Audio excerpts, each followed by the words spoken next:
কুলপির নিশ্চিন্তপুর গ্রামের বাসিন্দা ব্রজকিশোর হালদার। অবসরপ্রাপ্ত এই শিক্ষকের বাড়িতে রবিবার রাতে ৬-৭ জন দুষ্কৃতী হানা দেয়। অভিযোগ, পরিবারের সদস্যদের একটি ঘরে ঢুকিয়ে তালাবন্ধ করে দেয় দুষ্কৃতীরা। ২ ঘন্টা ধরে চলে ব্যাপক লুটপাট। আলমারির চাবি না দেওয়ায় মারধর করা হয় বলে অভিযোগ। ওই টাকাটা নিল, আংটিটা নিল, নিয়ে সঙ্গে সঙ্গে আমার 2 হাত বাঁধল, বেঁধে রেখে দিল। আমি তাকাচ্ছি বলে আমাকে ফের মারধর করলো। তা বাবা মাকে নিয়ে আমার ঘরে ঢোকালো না, তারপর আলাদা আলাদা ঘরে ছিল। তারপরে কিছুক্ষণ পরে বাবা মাকে আলাদা ঘরে ঢোকালো।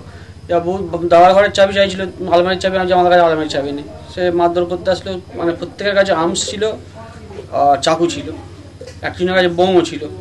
হালদার পরিবারের দাবি, নগদ ও গয়না মিলিয়ে লক্ষাধিক টাকার জিনিস লুট করে সশস্ত্র দুষ্কৃতীরা।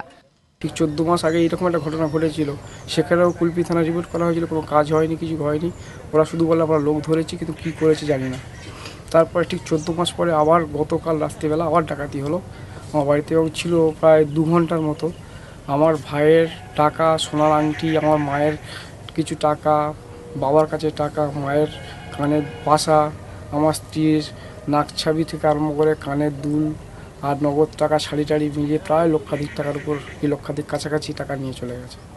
পুলিশের অনুমান, ডাকাতির পর রেললাইন ধরে পালায় দুষ্কৃতীরা। বছরখানেক আগে এই বাড়িতেই ডাকাতির ঘটনা ঘটে। ফের ডাকাতির ঘটনায় পুলিশের নিষ্ক্রিয়তার অভিযোগে সরব গ্রামবাসীরা।